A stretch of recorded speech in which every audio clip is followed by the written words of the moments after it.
from our archives, the Billy Graham Classics.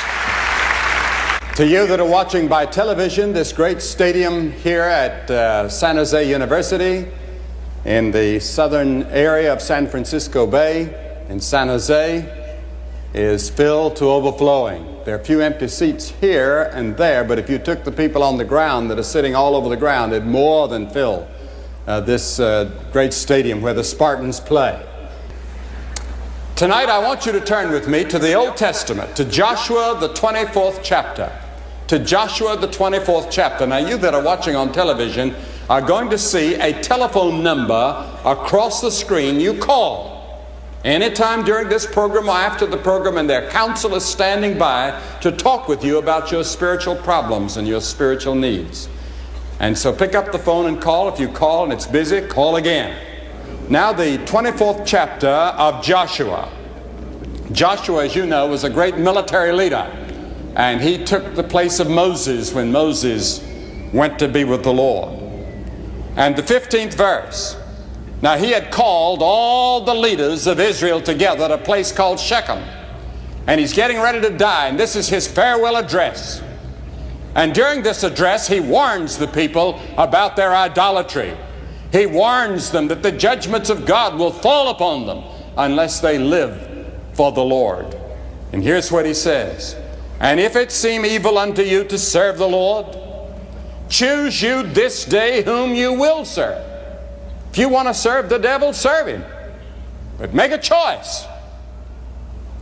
Whether the gods which your fathers served that were on the other side of the flood, or the gods of the Amorites in whose land you dwell. But then he says, as for me and my house, we will serve the Lord. Joshua said, if every one of you serves other idols and other gods, makes no difference. As for me and my house, we've already made a decision. We are going to serve the Lord. And that's a decision that every single person here tonight has to make. You either have to decide that you're going to serve the gods of materialism all around us, or the true and the living God. And Joshua was warning the people to choose God, to follow him instead of these other gods. And so we have to make a choice. Moses had warned Israel much earlier, a generation earlier, when he was dying. He said, I call heaven and earth to record this day against you, that I've set before you life and death, blessing and cursing. Therefore choose life, that both thou and thy seed may live. Moses had said the same thing that Joshua is saying, separated by many years, and every generation has to hear it over and over and over again. And that's why the gospel never grows old. It applies to every generation alike. We have to make a choice. Alexander the Great was asked how he conquered the world. He said, by not wavering. And James says in the first chapter, he that wavereth is like a wave of the sea, driven with the wind and tossed. He said, a double-minded man is unstable in all his ways. Are you unstable about your relationship to Christ? Do you waver in your relationship to Christ? Or are you totally committed to Christ as Savior and Lord? Or do you waver about it? Many of you waver by the way you live.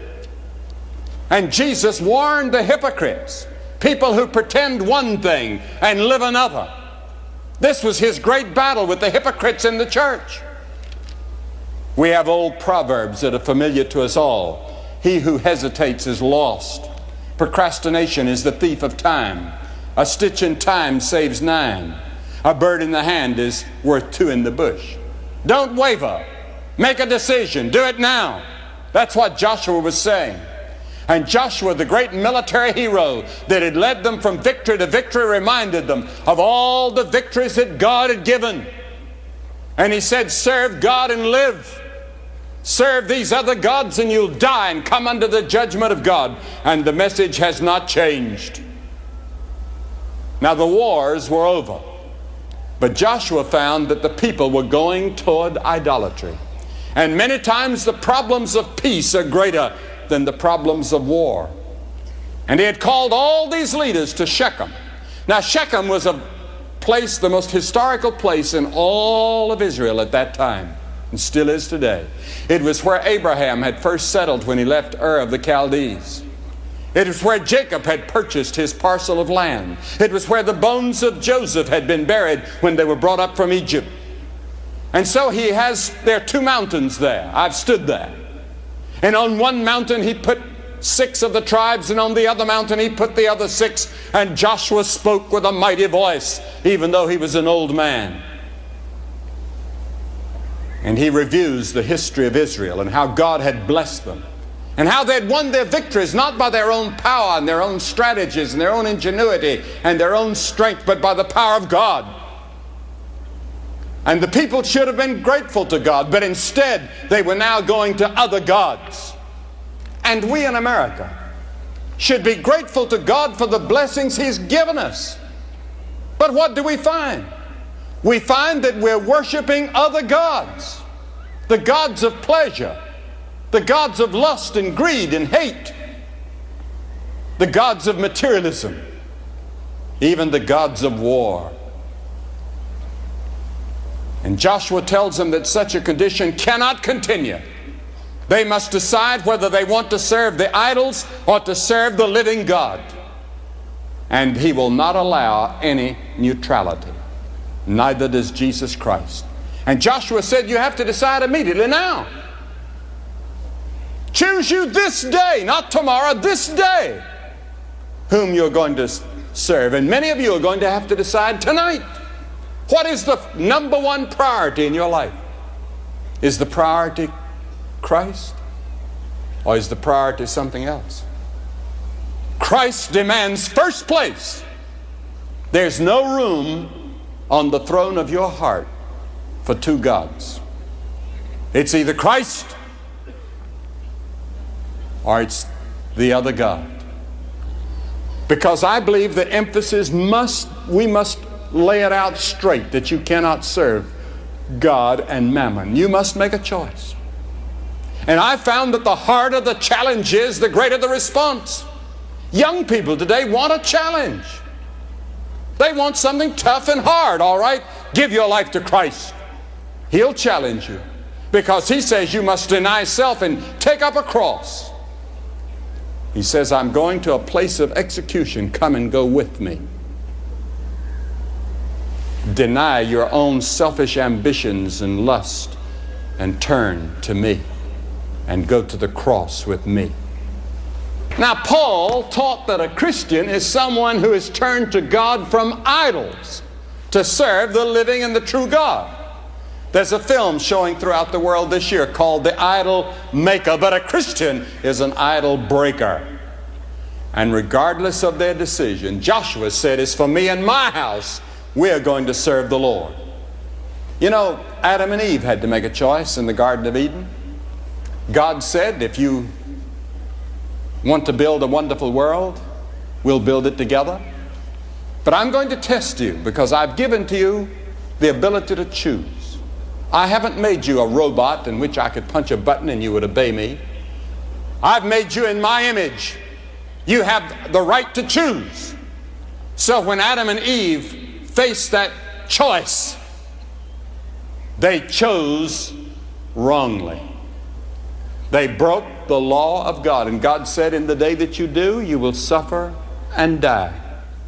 And man has been suffering ever since. And it's all because of that first sin in the Garden of Eden. And man has been inheriting that tendency to sin ever since. The seed of sin is in us when we're born. David said, in sin did my mother conceive me.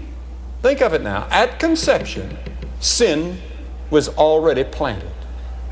And then comes the age of accountability, moral accountability, maybe 8 or 9 or 10 years of age, when you are held accountable by God for your actions and you choose to sin. And then the rest of your life you practice sin. You're born towards sin. You choose to sin at a certain point, and then you practice sin. And the Bible says we have all sinned. And we're all idolaters. Now Adam had to make a choice, and he made the wrong choice. You have to make a choice. Many of you that are watching by television, I hope that you'll use that telephone number right now and call in and make the choice for Christ and say to that counselor, as for me and my house, I choose the Lord. And then many choices, like the rich young ruler. Remember, he came to Jesus and he was filled with questions and he wanted eternal life, and he said, "Sir, what must I do to find eternal life?" And Jesus said, looked at him and loved him and said, "Go sell all that you have, give it to the poor, take up the cross, follow me." The young man was grieved. He wept. He wanted Christ, but he wanted his money more. Now, if he had said, "All right, I'll do it, Lord," I'm sure the Lord would have said, "No, it's not your money I want your heart." It's our attitude toward these idols and toward these things. The television itself can become an idol. When we walk into the room, all conversation stops and we sort of sit there in reverence watching that box to see if JR is going to be shot again. Now, the Bible says we must choose two ways of life.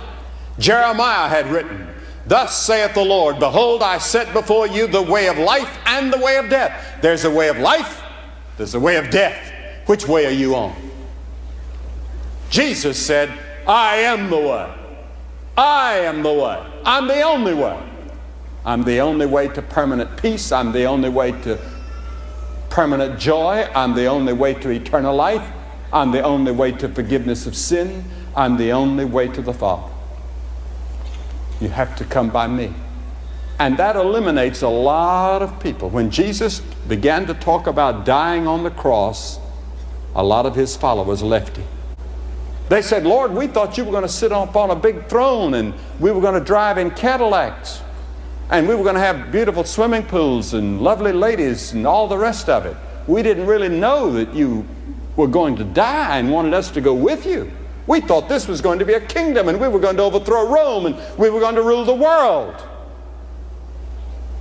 And that is going to happen someday. But not now. The cross before the crown." Some of us want the crown before the cross.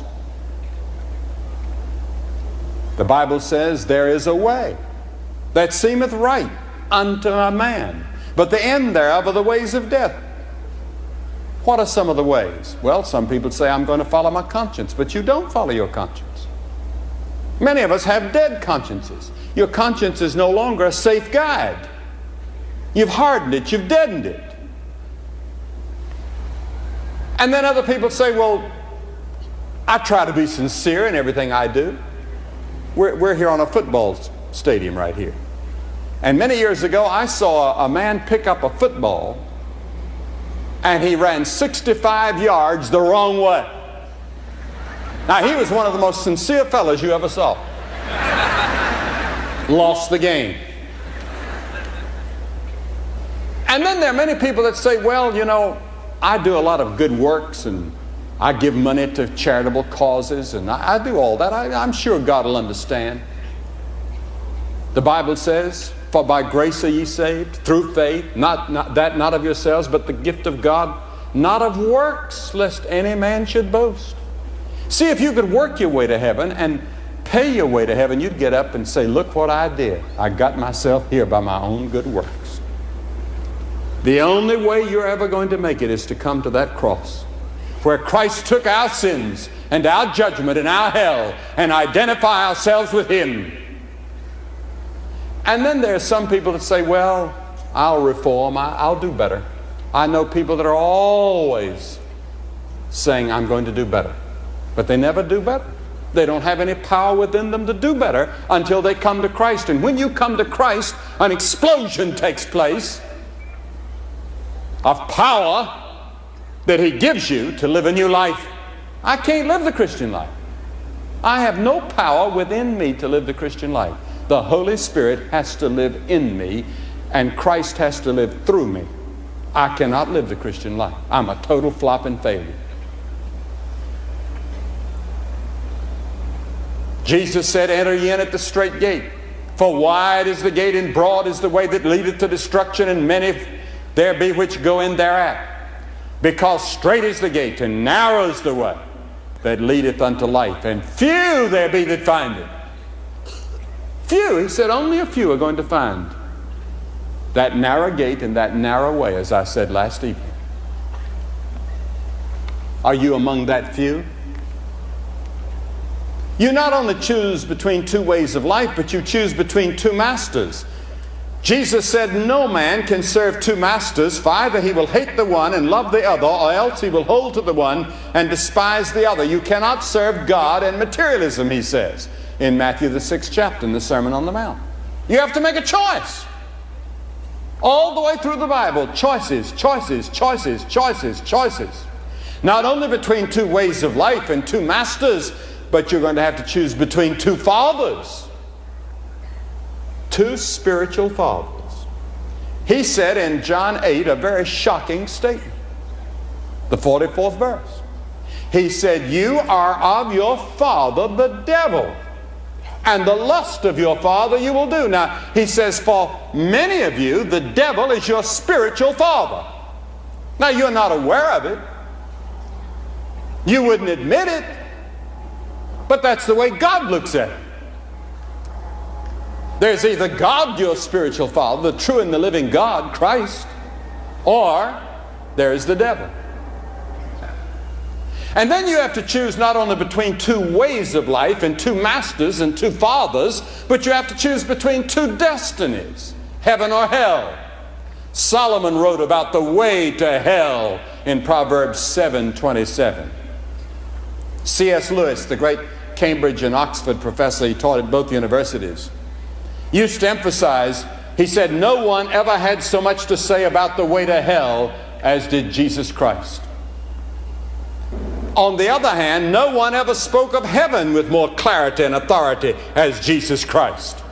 And one of the most played pop songs is the Led Zeppelin's Stairway to Heaven. Jesus Christ is the stairway to heaven. He is the way to heaven. Come to Him. And if you want to come to Him, pick up that telephone if you're watching and call that counselor who's waiting to talk to you about the way to heaven and how you can find Christ. He said, in my Father's house are many mansions. If it were not so, I would have told you.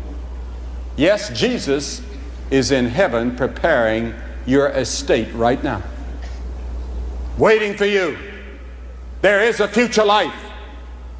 And eternal life does not begin when you die and go to heaven. It begins here and now when you make this choice for Christ.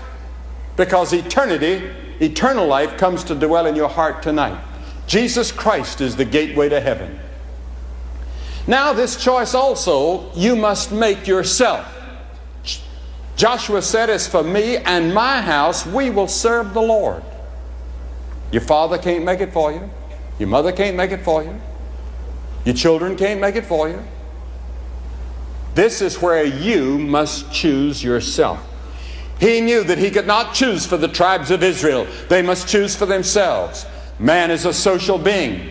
However, there's an inner sanctuary within ourselves where we retire from all other fellowships, comradeships, and influences, and there's a lonely arena where the greatest battles of life must be fought alone. And this is a decision that you have to make alone. Moses said, I call heaven and earth to record this day that I have set before you life and death, blessing and cursing. Therefore choose life, that thou and thy seed may live forever. Notice it says thy seed. This has something to do with your children and your grandchildren and your children's children. My son and I were talking tonight about how it passes on from generation to generation, this faith that we have in Christ. The writer to Hebrews recounts how Moses, esteeming the reproach of Christ greater riches than the treasures of Egypt, choosing rather to suffer the affliction with the people of God than to enjoy the pleasures of sin for a season. He made a choice. Moses could have probably been the Pharaoh of Egypt. He was the son of Pharaoh's daughter, heir to all the riches and power of Egypt. And he made a choice to suffer persecution and the reproach with the people of God. He didn't know that his name would be in history. He didn't know that someday he would lead all of Israel. He didn't know that someday he would be considered one of the greatest men that ever lived. When he made that choice, he made it on the basis of simple faith in God. Some think that Guy Lafleur is the world's greatest hockey player. And he said a month ago that each of us has only one past, but there are many futures. You see, you can't change your past, but you can determine your destiny by deciding for Christ. And when you do that, Christ changes your past. He wipes out all the sins of the past.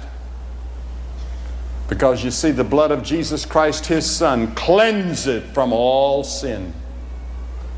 Without the shedding of blood, there is no forgiveness. When he died on that cross, he forgave all the past. You tonight are reminded of the many sins in your life. The Holy Spirit's bringing them to your mind right now. And you know they stand against you at the judgment where every secret thing will be brought out. But Jesus tonight offers forgiveness. But he offers more than forgiveness. He offers justification, just as though you had never committed a sin. What a wonderful thing to go to bed tonight and know that the past is gone, forgiven, cleansed, and God no longer remembers your sins. Yes, and this choice is very urgent. To delay makes the right decision harder. Indecision is itself a choice. Not to decide is to decide not to. Choose now. Nowhere in the Bible does it promise a tomorrow. Come while you can. Time itself makes the decision for you if you don't. You say, but what do I have to do? 3 things. You must be willing to repent of your sin. That means to change your way of thinking about your sins and realize how bad they are in the sight of God. Change your way you're thinking about God and say, I love him and I'm going to love him with all my heart, mind, and soul. I'm going to make him the priority of my life. I'm going to put him first from now on. He's going to be not only my Savior but my Lord. You may be a member of the church. You may not be a member of any church. You may be an officer in the church, but you're not sure about your relationship with Christ and you want to be sure. And you must be willing to repent. And secondly, by faith, receive Christ into your heart. That means you put your whole weight on him and trust him and him alone. And thirdly, you follow and serve him as his disciple and follower and obey him. That means a big change for many of you if you make this choice. I'm going to ask you to make it now. And I'm going to ask you to do it publicly, as we've seen thousands of people this week already come to Christ. I'm going to ask you to get up from your seat. If you start from that top stand up there, it'll take you 2 minutes, so start now. And come and stand in front of this platform, and as you all stand here in front of the platform, I'm going to say a word to you and have a prayer with you and give you some literature, and you can go back and join your friends. You're making that choice by coming and standing here. And the reason I do it publicly is because every person that Jesus called, he called publicly. Joshua called upon the people publicly. Moses called upon the people publicly to inscribe their commitment that would be seen publicly for generations to come. I'm asking you tonight to publicly and openly come and say, tonight, Christ is going to be priority in my life. I want to know that I have eternal life. And you that have been watching by television, pick up the telephone and call that number. There are people standing by to talk to you right now.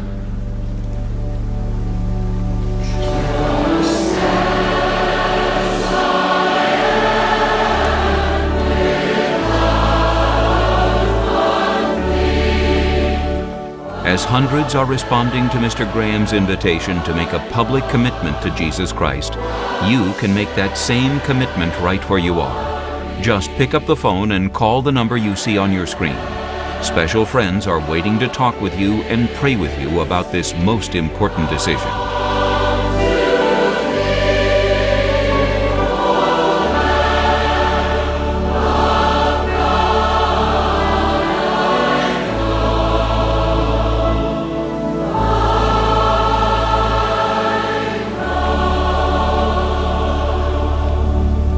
that are watching by television can see that here in this stadium at San Jose University in California, that hundreds of people are coming to make their commitment to Christ. Pick up the phone. You see on your screen, you dial that number, and if you don't get in right away, keep calling. They'll be there all evening, and make your commitment to Christ over the telephone. Or ask the counselor to answer your questions. God help you to make that commitment. And please go to church next Sunday.